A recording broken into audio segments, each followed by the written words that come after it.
ತಮಗೆಲ್ಲ ಶರಣಾರ್ಥಿಗಳು BSN ನ್ಯೂಸ್ಗೆ ಆತ್ಮೀಯವಾದ ಸ್ವಾಗತದೊಂದಿಗೆ ಗಣೇಶ ಚತುರ್ಥಿಯ ಹಾರ್ದಿಕ ಶುಭಾಶಯಗಳು.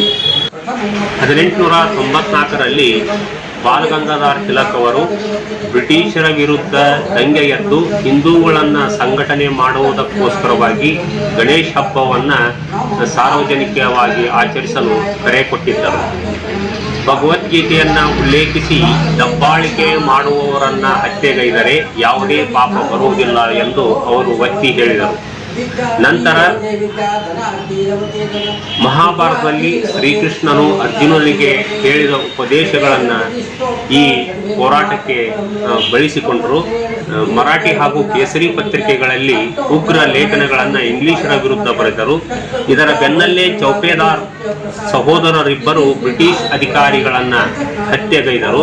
ಈ ಪ್ರಕರಣದಲ್ಲಿ ಗೋಖಲೆ ಅವರನ್ನು ಪ್ರಚೋದನಕಾರಿ ಲೇಖನಗಳನ್ನು ಬರೆದಿದ್ದಾರೆ ಎಂಬ ಉದ್ದೇಶದಿಂದ ಅವರನ್ನು 1.5 ವರ್ಷ ಜೈಲಿಗೆ ಹಾಕಿದರು. ನಂತರ ಸಿಡಿಗೆದ್ದ ಬಾಲಗಂಗಾಧರ ತಿಲಕ್ ಅವರು ಜೈಲಿನಿಂದ ಹೊರಗೆ ಬಂದು ಉಗ್ರವಾಗಿ ಸ್ವರಾಜ್ಯ ನನ್ನ ಜನ್ಮಸಿದ್ಧ ಹಕ್ಕು, ಇದನ್ನು ನಾನು ಪಡೆದೇ ತೀರುತ್ತೇನೆಂದು ಗರ್ಜಿಸಿದರು. ನಂತರ ರಾಷ್ಟ್ರೀಯವಾದಿ ಚಳವಳಿ ದುರ್ಬಲಗೊಳಿಸಲು ಲಾರ್ಡ್ ಕರ್ಜನ್ ಅವರು ಬಂಗಾಲವನ್ನು ವಿಭಜಿಸಿದರು. ಇದಕ್ಕೆ ಪ್ರತಿಯಾಗಿ ಗೋಖಲೆಯವರು ಸ್ವದೇಶಿ ಮತ್ತು ಬಹಿಷ್ಕಾರ ಚಳವಳಿ ಆರಂಭಿಸಿದರು. ವಿದೇಶಿ ವಸ್ತುಗಳನ್ನು ಬಹಿಷ್ಕರಿಸಿ ಸ್ವದೇಶಿ ವಸ್ತುಗಳನ್ನು ಖರೀದಿಸಿ ಎಂಬ ದೇಶಾದ್ಯಂತ ಕರೆ ಕೊಟ್ಟರು. ನಂತರ 1894ರಲ್ಲಿ ಸಾರ್ವಜನಿಕ ಗಣೇಶೋತ್ಸವಕ್ಕೆ ಕರೆ ಕೊಟ್ಟರು. 1894ರವರೆಗೆ ಕೇವಲ ಮನೆಗಳಲ್ಲಿ ಆಚರಿಸುವ ಈ ಹಬ್ಬವನ್ನು ಸಾರ್ವಜನಿಕವಾಗಿ ಆಚರಿಸಲು ಕರೆ ಕೊಟ್ಟಿದ್ದರಿಂದ ಮೆರವಣಿಗೆ, ಸಂಗೀತ, ನೃತ್ಯ ಮೂಲಕ ಹಬ್ಬದ ಆಚರಣೆ ಪ್ರಾರಂಭವಾಯಿತು.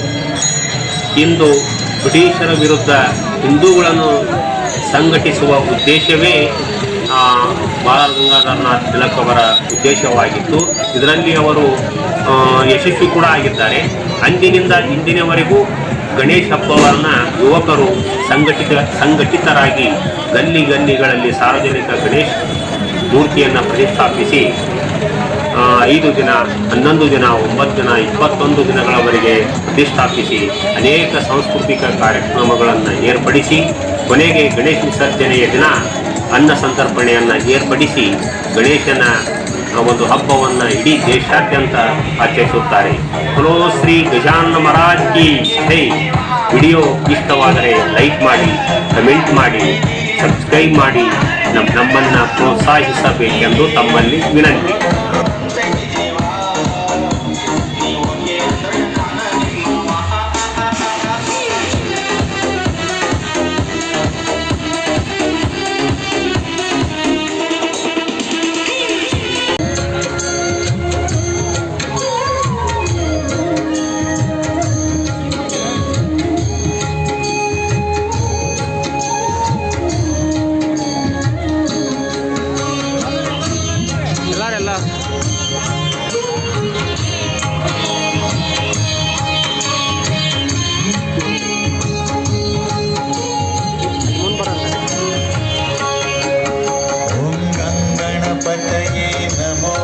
ಕೇಳ್ಕೊಳ್ಳೋದೇನೆ ಅಂತಂದ್ರೆ